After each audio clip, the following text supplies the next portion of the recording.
বাংলাদেশ জাতীয়তাবাদী দল সকল প্রকার উন্নয়ন কার্যক্রমে অংশগ্রহণ করবে।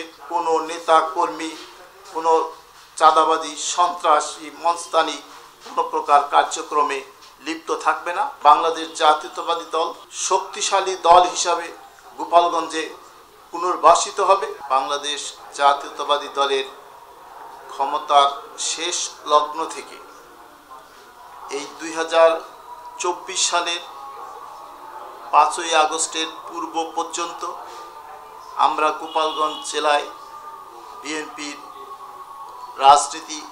বান্ডেল থাকলে প্রতি সেনমানিতে টাকা বাঁচবে। বিকাশ সেনমানি বান্ডেল কিনে জিতুন প্রতি লেনদেনে।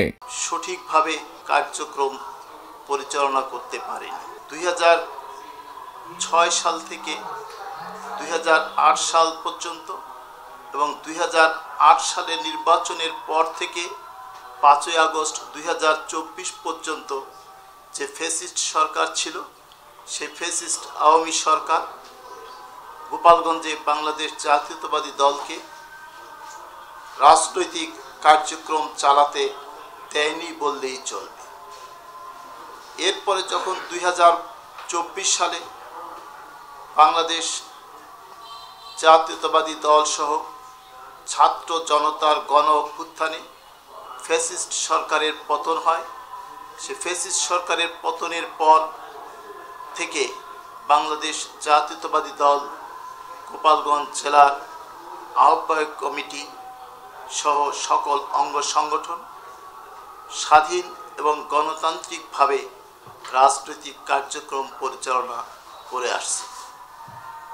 বর্তমানে বাংলাদেশ জাতীয়তাবাদী দল গোপালগঞ্জ জেলা শাখা সহ বাংলাদেশ জাতীয়তাবাদী দলের সকল অঙ্গ সংগঠন অত্যন্ত সুসংগঠিত। আগামী নির্বাচন সম্পর্কে যে কথা বলা হয়েছে, যে গোপালগঞ্জ জেলায় কে প্রার্থী হবে, কে নমিনেশন পাবে, এটা এই মুহূর্তে আমরা বলবো না।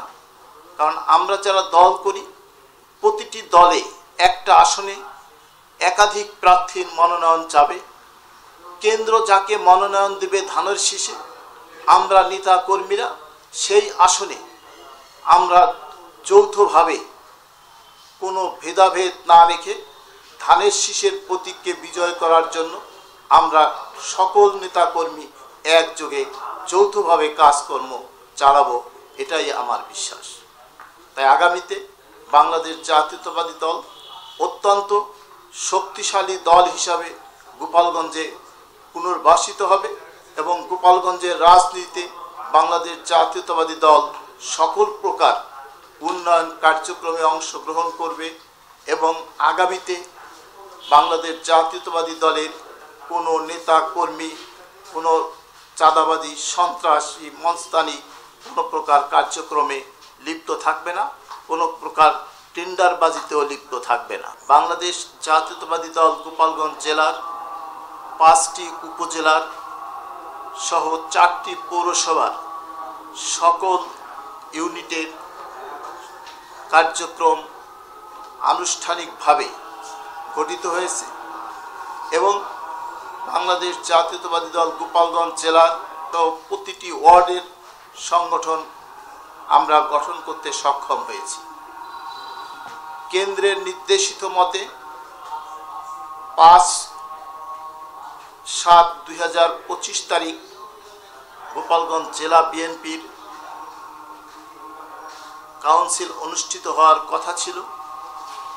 সেই উপলক্ষে গোপালগঞ্জ জেলা বিএনপির আহ্বায়ক কমিটি সহ সকল অঙ্গ সংগঠন প্রস্তুতি গ্রহণ করেছিল এবং প্রাথমিক কার্যক্রম সম্পূর্ণভাবে আমরা চূড়ান্ত করেছিলাম।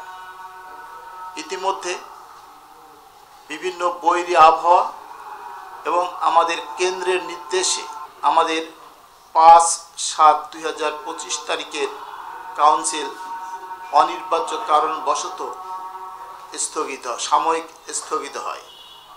আগামীতে যে কোনো সময় আমাদের পুনরায় কাউন্সিলের দিন নির্ধারিত হবে।